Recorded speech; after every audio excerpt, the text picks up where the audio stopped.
بہت شکریہ جناب طارق صاحب، آپ نے مدعو کیا اور آپ نے سامعین تک بات اور ایک دینی موقف پہنچانے کا موقع دیا۔ اس سوال کا جواب بھی بہت ضروری ہے اور یہ لوگوں بتانا بھی بہت ضروری ہے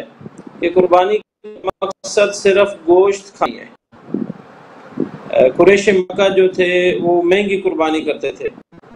سرخ اونٹ جو عربوں کا قیمتی اثاثہ تھا، 100 اونٹ ذبح کر دیتے تھے، لیکن اللہ تعالیٰ نے اس موقع پہ ان کو ارشاد فرمایا کہ لَيْسَ اللَّهَ لُحُومُهَا وَلَا دِمَاؤُهَا وَلَٰكِنْ يَنَالُ التَّقْوَىٰ مِنكُمْ۔ اللہ کو ہرگز خون اور گوشت کی ضرورت نہیں ہے، اللہ کو جو چیز مطلوب ہے وہ یہ ہے تقویٰ۔ تمہارا دل کہاں کھڑا ہے؟ جی، مہنگی سے مہنگی قربانی کرنے کے باوجود بھی دل میں وہ اللہ کی محبت، اللہ کی اطاعت، نبی محترم صلی اللہ علیہ وسلم کی سنت اور آپ کی محبت اور انسانیت کی خدمت نہیں ہے۔ قریش مکہ کی قربانیوں کو بھی ریجیکٹ کیا گیا۔ الحمدللہ یہاں اس معاشرے کے جس جذبے کے ساتھ قربانی دی جاتی ہے اس میں واقعتاً ایک اسلامی رنگ، لوگوں کے گھروں تک گوشت پہنچاتے ہیں۔ بہرحال مقصد قطعاً گوشت خوری نہیں ہے۔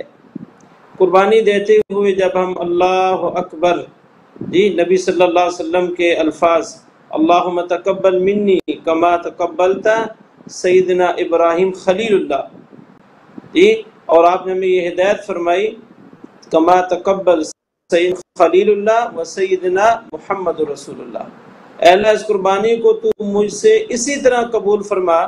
جس طرح سیدنا ابراہیم خلیل اللہ سے تو نے قبول کی اور جس طرح سیدنا محمد صلی اللہ علیہ وسلم سے تو نے قبول کی۔ اصل میں قبولیت ہے، اور قبولیت میں جو چیز سر فہرست ہے وہ اخلاص ہے۔ جی، دل کی کس کیفیت کے ساتھ یہ قربانی کی جا رہی ہے، دل کی کس ادا کے ساتھ یہ قربانی کی،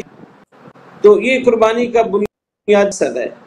اور تقوی کا یہاں بطور خاص ذکر آلا کہ قربانی کا مقصد تقوی ہے۔ تقوی کا لفظ قرآن میں بہت آیا ہے اور اس میں کی محبت، کہیں حضور کی محبت، کہیں انسانیت کی خدمت، جی کہیں خوف خدا، کہیں خوف آخرت، اور ان ساری چیزوں میں جو ایک مشترک چیز اس تقوی کے مفہوم سے ملتی ہے،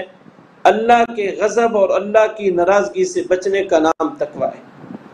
تو یہ قربانی بھی ہمارے اندر وہی جذبہ پیدا کرتی ہے کہ ہم اللہ کی رضا کے لیے کوئی بھی چیز قیمتی سے قیمتی کیوں نہ ہو وہ اللہ کے لیے قربان کرنا پڑے تو پیچھے نہیں ہٹیں گے۔ سیدنا ابراہیم علیہ السلام کی یہ سنت جس کو ہم ادا کرتے ہیں، تو آپ کی یہ صرف ایک قربانی نہیں تھی۔ آپ عراق میں پیدا ہوئے، عراق سے پھر چل کے شام تشریف لائے، جی شام سے پھر مصر کا چکر لگا، پھر واپس شام آباد ہوئے، پھر وہاں سے اللہ تعالیٰ نے مکرمہ میں جب وہاں کوئی مکان، کوئی چھت، کوئی انسان نہیں تھے وہاں بھیجا۔ جی تو یہ ساری قربانی ہے، گھر کی قربانی، وطن کی قربانی ہے، ہجرت کی ہے، ایک بے آب و گیا وادی، غیر ذی زرع، اپنے دودھ پیتے بچے کو اور اپنی اہلیہ اماں حاضرہ کو چھوڑ کے آ گئے، تو یہ معمولی نہیں تھا۔ ان سب کے پیچھے کیا تھا؟ ابراہیم علیہ السلام جب اپنے خاندان کے اس مختصر حصے کو دودھ پیتے بیٹے اور سیدہ حاجرہ کو چھوڑ کے آپ واپس جانے لگے، تو جب ان کو یقین ہو گیا کہ میرے بیوی بچے میری آنکھوں سے اوجھل ہو گئے ہیں، تو اللہ کے حضور دعا کی ہے، ربنا انی اسکنت من ذریتی بواد غیر عند بیتک المحرم ربنا لیقیموا الصلاۃ۔ یعنی دعا میں سر فرض جو چیز رکھی ہے وہ مقصد رکھا ہے، اے اللہ میں نے اپنے خاندان کے ایک حصے کو بے آب و گیا وادی میں تیرے مکان محترم کے قریب بسایا ہے۔ کیوں بسایا ہے؟ لیقیموا الصلاۃ، تاکہ نماز قائم کرے، اس انسانیت کو اللہ کے ساتھ جوڑے، اللہ کے سامنے جھکائیں۔ تو جب مقصد زندگی سامنے رہتا ہے نا جی، تو پھر وہ قربانی شرف قبول کا درجہ اختیار کر لیتی ہے، پھر وہ قربانی رہتی دنیا تک لوگوں کے لیے مثال بن جاتی ہے، پھر اس قربانی سے لوگوں کو نور ملتا ہے، روح ملتی ہے، محبتیں ملتی ہیں، جی ایک امت بن کے، ان ابراہیم کان امتن، ایک امت جو ہے صلاۃ والسلام کی زندگی اور اسوہ ایک امت کا اسوہ ہے، صرف فرد کی زندگی نہیں ہے۔ پھر اللہ تعالیٰ نے اس قربانی میں سیدنا ابراہیم علیہ السلام سے آپ دیکھیں 3 دعوت کے مراکز قائم کروائے۔ مکہ مکرمہ بھی ابراہیم علیہ السلام کعبۃ اللہ کو جو ہے وہ بنایا، بنیاد رکھی، اور خود جو ہے فلسطین میں بیٹھ کے ایک دعوت کا مرکز بناتے ہیں۔ شرق اردن میں اپنے بھتیجے سیدنا لوط علیہ السلام کو بھیجتے ہیں۔ تو آپ نے اس زمانے میں 3 دعوت کے مراکز پیش کیے۔ ساری قربانیاں ہیں ابراہیم علیہ السلام کی۔ اس قربانی کے بعد اللہ نے سورہ البقرہ میں فرمایا ہے وَإِذِ ابْتَلَىٰ رَبُّهُ بِكَلِمَاتٍ فَأَتَمَّهُنَّ، کہ ہم نے ابراہیم علیہ السلام کو چند کلمات میں، چند باتوں میں آزمایا، اور جب وہ ہر آزمائش میں پورا اترے تو اللہ کہہ رہے ہیں ہم نے ان کو کہا قال انی جاعلک للناس اماما، ہم دنیا بناتے ہیں، دنیا کی قیادت، امامت، سیادت جی قربانیوں کے بغیر ممکن ہی نہیں ہے، اور ان قربانیوں کے پیچھے اخلاص ہو تو اللہ کسی کے عمل کو ضائع بھی نہیں کریں گے۔ بالکل بالکل ماشاءاللہ، جی بالکل طارق آپ نے صحیح صاحب۔ فرمایا۔ جی جی جی بالکل۔ اچھا اب حافظ زربان صاحب، بڑی اچھی باتیں آپ کی، اور ماشاءاللہ اثار قربانی کے حوالے سے ہمیں ایک بتا دیا انداز کہ یہ ہوتی ہے قربانی، اور پھر یہ بھی عید جو چلو ٹھیک تو علامت ہے، الحمدللہ وہ لوگ ہم مناتے ہیں۔ اسلامک ایجوکیشن سینٹر 40 سال، اس ابتدائی دور سے لے کے اب جو 2020 جا رہا ہے یا 19 تک میں کہوں گا، کہ آپ کیا سمجھتے ہیں کہ اس میں یقینی طور پر کویت جو ان کا وزارت اوقاف ہے، ان کو آپ کی بہت حد تک سپورٹ ہے نا؟ Islamic education committee Kuwait, Islamic education committee Kuwait بنیادی طور پہ کویت میں دعوت کا کام کرتی ہے، اور کے نتیجے میں ہم اپنے ان بھائیوں اور بہنوں کے پاس جاتے ہیں جو کسی وجہ سے دین سے دور ہیں، ہم ان کو دین کے قریب کرنے کی کوشش کرتے ہیں، اور اس پورے کام میں ہمیں مسجد کبیر، وزارت اوقاف اسلامیہ،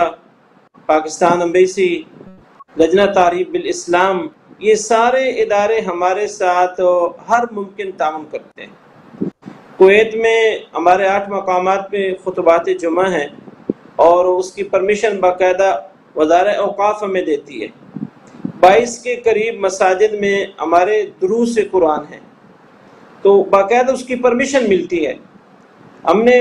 اس پورے 40 سال عرصے میں کبھی بھی غیر اجازت کے نہ خطبہ دیا اور نہ جو ہے وہ دروس قرآن دیا، بلکہ میں آپ کو علم ہوگا کہ کویت کے اندر اردو میں جمعہ اور دروس کی جو پہلی اپلیکیشن اور پلان بنایا تھا وہ اسلامک ایجوکیشن کمیٹی نے بنایا، اور الحمدللہ وزارت اوقاف نے اس کو ویلکم کیا اور ہمیں فاہین میں اجازت دی، جلیب عباسیہ میں ایک مسجد تھی وہاں میں اجازت دی۔ اس کے بعد الحمدللہ لوگوں کو موقع ملا، اور ہمیں یہ بڑی خوشی ہوتی ہے کہ باقی جو ہمارے مختلف دوست احباب جو باتیں جو کر رہے ہیں، تسلسل میں اسلامی کمیٹی کی قربانی بھی شامل ہے، کیونکہ قربانی موضوع ہے تو قربانی بھی شامل ہے، اور الحمدللہ یہ بھی کوشش کی کہ بیرونی دنیا میں رہتے ہوئے ہم سب پاکستان کے بطور سفیر کام کریں، پاکستان کا تعارف، پاکستان کے وقار، پاکستان کی عزت کو بڑھائیں، اور ہم اپنے دروس میں بھی اس کو ہائی لائٹ کرتے ہیں کہ ہم کبھی کوئی ایسا کام نہ کریں جو اسلام کے منافی ہو اور پاکستان کے وقار کے منافی ہو۔ بالکل صحیح کہا۔ آپ سے بات چیت جاری رہے گی، اور میں آپ سے سوال کروں گا کہ پاکستان میں تنظیمیں بند ہو گئیں اسکول کالجز میں، وہ سوال میں آپ سے بعد میں کروں گا۔ پہلے ہم اپنے دوسرے جو ہمارے شریک گفتگو ہیں ان سے بات کرتے ہیں۔ ڈاکٹر فرح ظاہر صاحبہ، آپ ماشاءاللہ یہاں براڈ بورن کویت، پھر آپ نے یہاں سے FSC کیا جو انٹرنیشنل اسکول اینڈ کالج، اب انٹرنیشنل اسکول ہو گیا ہے، تو وہاں سے کے بعد آپ نے پشاور سے MBBS کیا، اور اس طرح مختلف کورسز تعلیم کرتی ہیں، پھر آپ کویت آ گئیں، اور آپ نے ماشاءاللہ diploma for diet planning and weight lose management یہ بھی آپ نے کیا ہوا ہے، اور غالباً اس پہ اسی پہ آپ زیادہ زور دے رہی ہیں، اس پہ اسٹڈی کر رہی ہیں، کیا میں صحیح کہہ رہا ہوں؟ جی اس پہ دے رہی ہوں، اور MPhil پبلک ہیلتھ، چونکہ اب کورونا جو ہے وہ پبلک ہیلتھ سے ریلیٹڈ ہے، جو یہ ایک ایشو ہے، تو اس حساب سے پھر میں کوشش کر رہی ہوں کہ یوٹیوب کے تھرو لوگوں کو اویئرنیس دے سکوں جتنا مجھ سے ہو سکتا ہے۔ اچھا، تو آپ کو اتنی عربی آتی ہے کہ آپ کسی ہاسپٹل بیٹھ کے ڈیل کر لیتی ہیں جو مریض آتے ہیں؟ جی بالکل، الحمدللہ ہر چیز کو سیکھ لی تھی۔ اچھا صحیح، بالکل، کیونکہ ظاہر ہے کہ جہاں بھی آپ جس وطن میں ہوں، جہاں کی جو لینگویج ہوتی ہے اس کو لازم طور پر سمجھنا بہت ضروری ہوتی ہے۔ ڈاکٹر صاحب آپ فوکس کرتی ہیں ویٹ لوز کے حوالے سے، تو مطلب ابھی مجھے آج ہی کچھ لوگوں نے فون کر کے بتایا کہ طارق میں نے کھانا اتنا کھا لیا ہے، بہت کھا اتنا کھایا ہے کہ اب میری طبیعت خراب ہو رہی ہے، وہ ڈائٹ میں کیا لوں، فلاں کیا کروں۔ تو میں نے کہا بھائی آج میرا پروگرام دیکھنا، خلیج ٹائم آئے گا، اس پہ تم ڈاکٹر فراز زاہد صاحبہ وہ بتائیں گی۔ ڈاکٹر صاحب اب جب ہم زیادہ کھا لیتے ہیں تو مطلب ہماری طبیعت تو ظاہر خراب ہوتی ہے، کئی لوگوں کو لوز موشن بھی ہو جاتے ہیں، تو مطلب کیا ہمیں کس طرح کی احتیاط کرنی چاہیے کہ اس میں بھی توازن ہونا چاہیے خوراک کھانے میں؟ بالکل آپ ٹھیک کہہ رہے ہیں، بعض لوگ خوشی جو ہوتی ہے نا وہ دل کی ایک کیفیت ہے، ذہن کی ایک کیفیت ہے، ٹھیک ہے، اس کو ہم خوشی کہتے ہیں، لیکن لوگوں کی اکثر جو خوشی ہے نا وہ پیٹ سے شروع ہو کے پیٹ سے ختم ہو جاتی ہے، اور ہوتا کیا ہے کہ ذائقہ جو ہے وہ صرف یہاں تک ہے، اس کے بعد تو صحت کا معاملہ ہے۔ لوگ خوشی میں اتنا کھاتے ہیں کہ ان کو بھول جاتا ہے کہ یہ جو ہمارا معصوم سا پیٹ ہے اس نے اس کو ہضم بھی کرنا ہے، ایک نظام ہاضمہ ہے جس کے اوپر ہم بہت زیادہ جو ہے وہ پریشر ڈالنے والے ہیں، بہت دباؤ آ رہا ہے اس کے اوپر کام کا، اور ہوتا کیا ہے کہ فائنلی ان کو جو ہے یا تو وامٹنگ سٹارٹ ہو جاتی ہے یا سلسلہ شروع ہو جاتا ہے، اور صحت جو ہے نا وہ کہیں ادھر ادھر نکل جاتی ہے اپنا کام کرنے۔ اب ایکچولی ہوتا کیا ہے کہ جب آپ بہت زیادہ کھانا کھا لیتے ہیں، کوئی بھی بہت زیادہ کھانا کھا لے تو ہضم کرنے میں دقت اس لیے آتی ہے کیونکہ ایک جو تیزاب ہے جو باڈی کے اندر ایسڈ ہے وہ ریلیز ہو رہا ہے تاکہ اس کھانے کو ہضم کیا جا سکے۔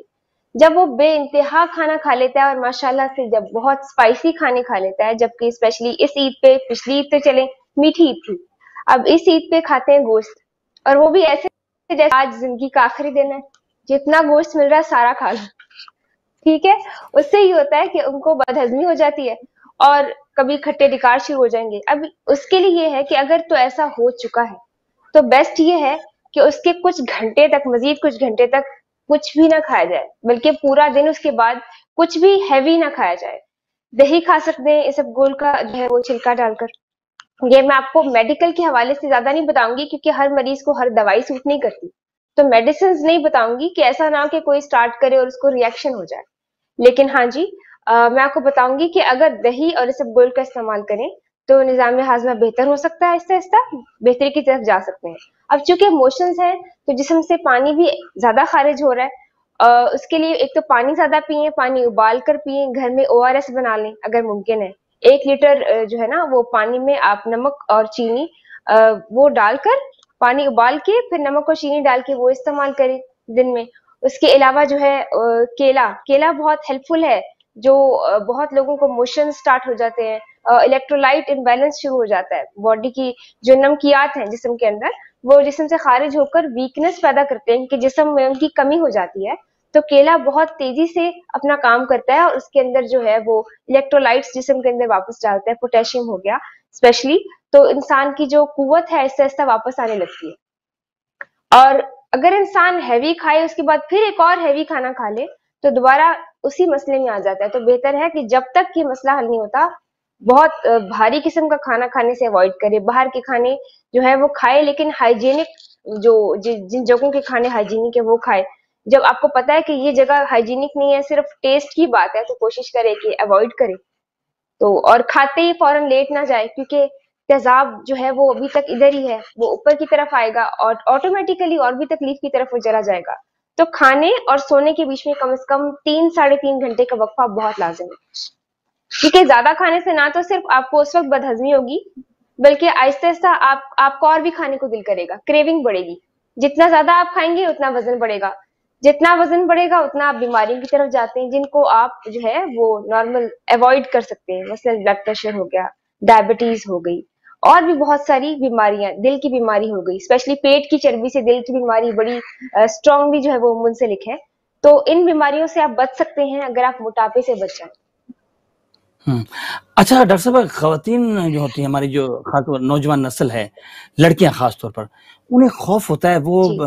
کھانا بہت کم کھاتی ہیں بلکہ ڈائٹنگ کرتی ہیں، اور بعض اوقات ہم نے دیکھا ہے کہ ان کی حالت بڑی خراب ہو جاتی ہے. کیا یہ تو اچھی بات نہیں ہے نا؟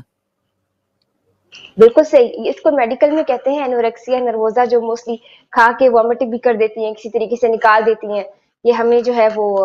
نہیں زیادہ اپنے مطلب کھانا نہیں ہے، اگر ان کو کچھ پسند بھی آ رہا ہے تو وہ کھا تو جائیں گی پھر اس کو نکال دیں گی. تو ایسے لوگ جو ہیں ان میں مال نیوٹریشن ہوتی ہے. دیکھیں، ویٹ لاس یا ڈائٹ پلاننگ،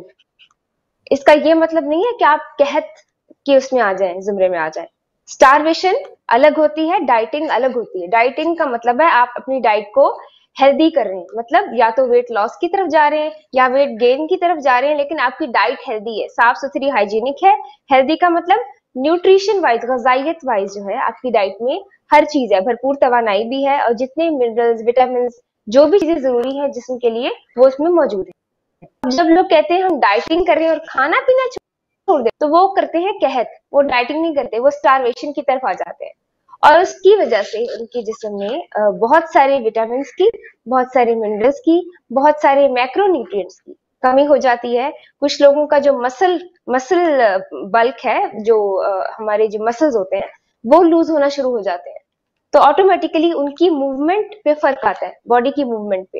کچھ کی جسم میں کیلشیم کم ہونا شروع ہو جاتا ہے، کچھ کا وٹامن ڈی لو ہونا شروع ہو جاتا ہے. تو اگر آپ ڈائٹنگ، پراپر ڈائٹنگ جسے کہتے ہیں، ڈائٹنگ کا مطلب ہو گیا کہ آپ کی غذا کے اندر یہ تمام چیزیں جو آپ کے جسم کو توانائی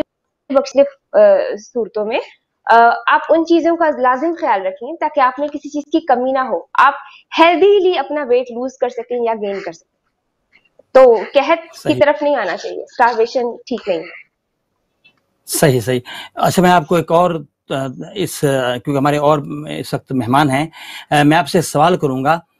کہ جو لوگ یہاں موٹے ہو جاتے ہیں پھر وہ پتلے بھی ہو جاتے ہیں، کچھ علاج کرتے ہیں یا کیا کرتے ہیں، پھر بعد میں پتہ لگتا ہے پھر وہ موٹے ہو گئے ہیں، تو یہ بھی آپ نے ہمیں بتانا ہے. تو پہلے میں ذرا اپنے اور جو ہمارے مہمان ہیں ان سے بات کروں گا. زاہد شمسی صاحب، آپ شاعر، ادیب، تنقید نگار اور ماشاءاللہ chairman art and life international society. آپ کا تعلق خانپور ضلع رحمیر خان سے ہے، اور جنوبی پنجاب کا یہ سپوت آپ پھر پڑھنے کے لیے لاہور آتا ہے، اور پھر یا تو وہ لاہور کا ہو گیا یا پھر یہ کہ اتنی محبتیں ملیں کہ بس وہ پھر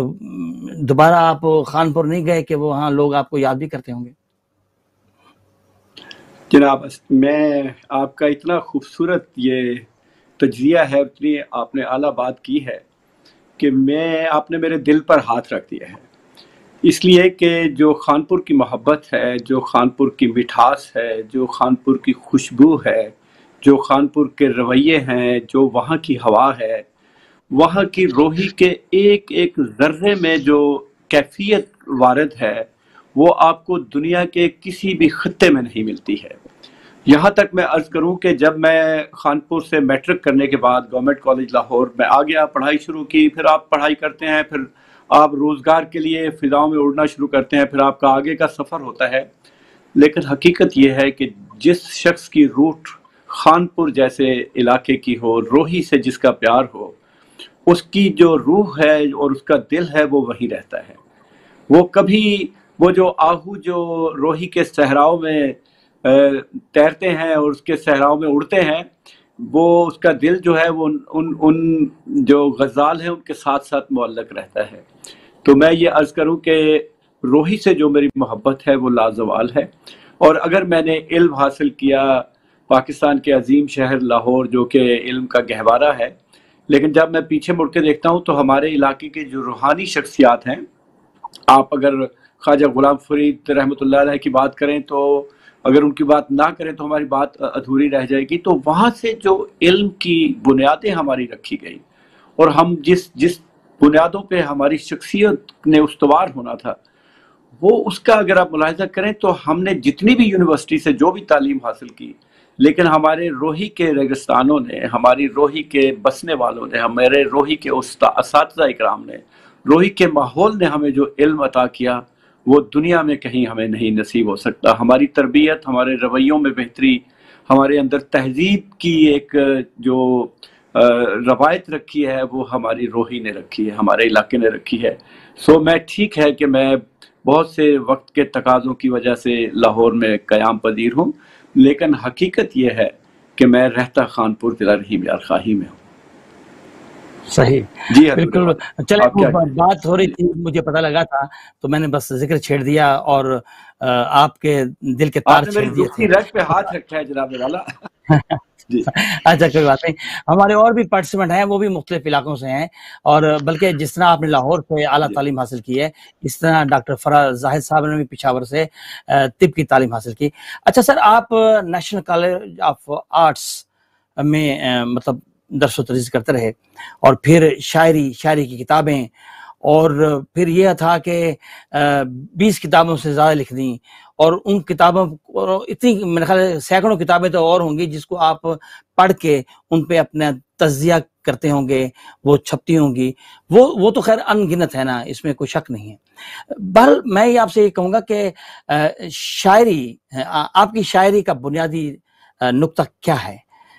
جو آپ کو شاعری کی تحریک دیتا ہے؟ روشنی، امید اور محبت کی شاعری. پھیلاؤ، وہ کہتے ہیں نا کہ امجد سامجد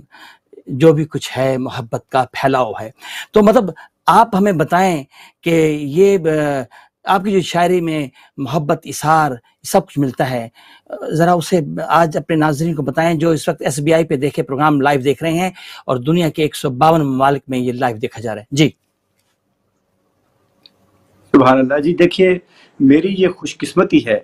کہ یہ آپ نے اتنا خوبصورت سوال کیا ہے، اور یہ سوال بھی کوئی ایسا ہی شخص کر سکتا ہے جس کا روحی کے صحراؤں سے تعلق ہو، اور پھر وہ خلیج ٹائمز میں اگر بیٹھا ہے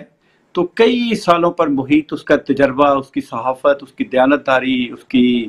اس کی قابلیت، اس کی لیاقت. الحمدللہ مجھے اتنی خوشی ہو رہی ہے کہ میں خلیج ٹائمز کے ایک مقبول عام پروگرام میں عوام الناس سے گفتگو کر رہا ہوں، اور میرے لیے باعث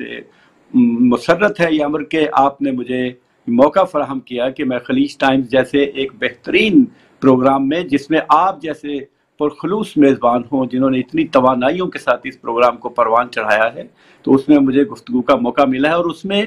انہوں نے جو سوال کیا ہے وہ بھی یقین کیجئے کہ وہ روحی کے جو ذرات ہیں ان سے منسلک ہے، ان سے وابستہ ہے وہ سوال. کیونکہ میری شاعری میں جتنی بھی چمک ہے، میری شاعری میں اگر کوئی زندگی ہے، میری شاعری میں اگر کوئی رمق ہے، تو وہ مجھے روحی کے صحراؤں سے ہی عطا ہوئی ہے. اور روحی نے، بہاولپور اسٹیٹ نے ہمیشہ محبت کا پیغام دیا ہے.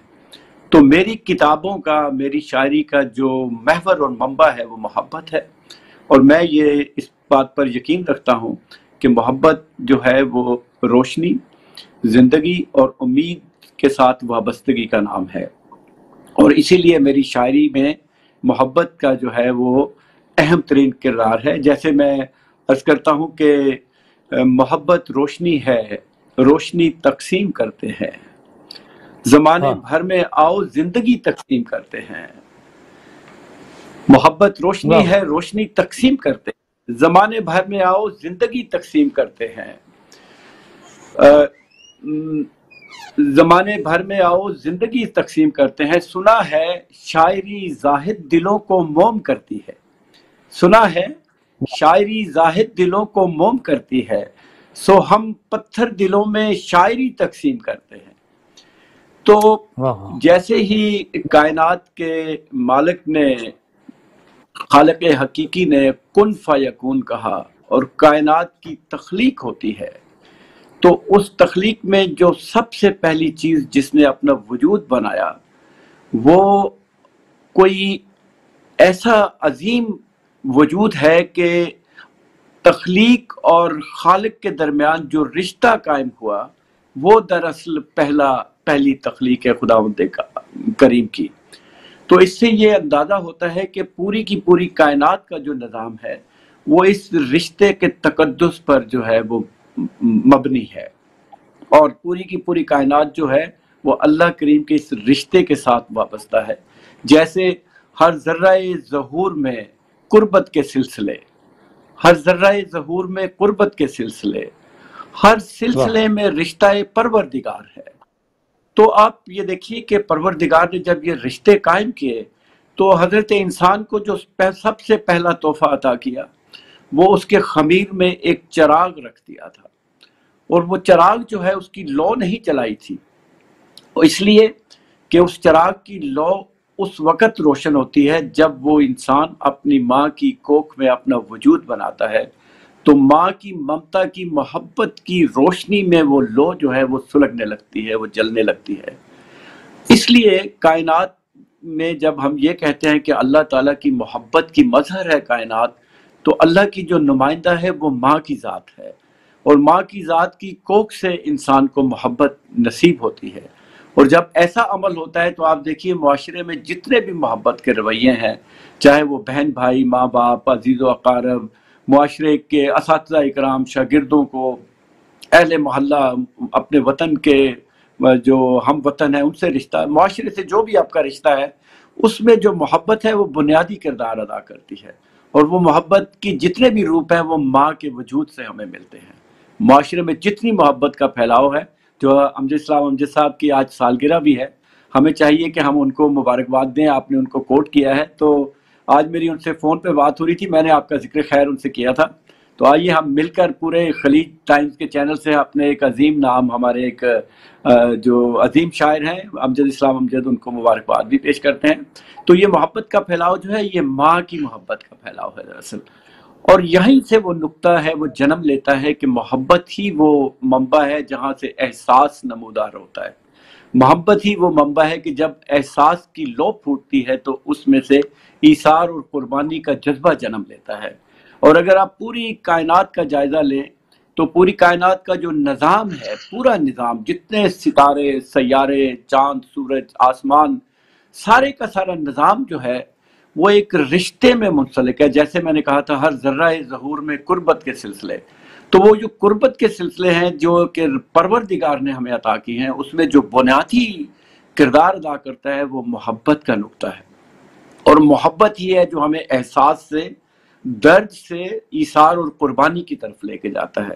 تو اگر پوری کائنات کے رویوں کا آپ جائزہ لیں تو آپ کو پتہ چلے کہ ہر چیز ایک دوسری کے لیے ایثار کا باعث بن رہی ہے، قربانی کا باعث بن رہی ہے، ایک دوسرے سے منسلک ہے، وابستہ ہے، جڑی ہوئی ہے۔ تو یہ کائنات جو ہے اس کا نظام بہت خوبصورتی کے ساتھ اور تواتر کے ساتھ چل رہا ہے، اور یہ نظام اسی بات کی گواہی دیتا ہے کہ ہم ایک دوسرے کے لیے ایثار اور قربانی کا جذبہ لے کر، ایک دوسرے سے منسلک ہو کر، جب ہاتھ میں ہاتھ ملا کر ڈال کر چلتے ہیں تو پھر اس ہماری ایثار اور قربانی سے جو ہے برکات کا نزول ہوتا ہے۔ اور اللہ کریم جو ہے جہاں جہاں ایثار و قربانی کے جذبوں کی بات ہوگی وہاں اللہ کی جو برکات ہیں ان کا نزول ہوگا۔ جیسے ہمارے حافظ حفیظ الرحمان صاحب محترم، انتہائی انہوں نے خوبصورت گفتگو فرمائی، ڈاکٹر فرح زاہد صاحبہ نے بہترین جو ہے وہ اظہار کیا کہ دیکھیے، اور آپ نے سارے پروگرام کو اس بہترین انداز میں، اتنی ماہرانہ انداز میں آپ نے ہر ایک چیز کو سنکرونائز کیا ہے کہ میں آپ کی جذبہ صحافت کی داد نہ دوں تو یہ ریاکاری ہوگی۔ تو میں یہ عرض کروں کہ ایثار و قربانی پوری کی پوری فطرت جو ہے اللہ تعالیٰ کی، وہ ایثار و قربانی کا اظہار کر رہی ہے۔ یہاں میں یہ کہنا ضروری سمجھتا ہوں، مثلاً آپ یہ دیکھیے کہ دریا چل رہے ہیں، نہریں چل رہی ہیں، اور وہ پانی جو ہے وہ سیراب کر رہا ہے دریا جو ہے زمینوں کو، تو آپ دیکھیے کہ دریا ایثار کر رہا ہے، وہ خود پانی نہیں پیتا، وہ ایثار کر رہا ہے، سیراب کر رہا ہے معاشرے کو۔ اسی طرح سے پھول کھلتے ہیں اور خوشبوئیں بکھیرتے ہیں، جو فضا ہے وہ مہکاتے ہیں، تو دراصل وہ پھول جو ہیں وہ ایثار و قربانی کے جذبے سے خود اس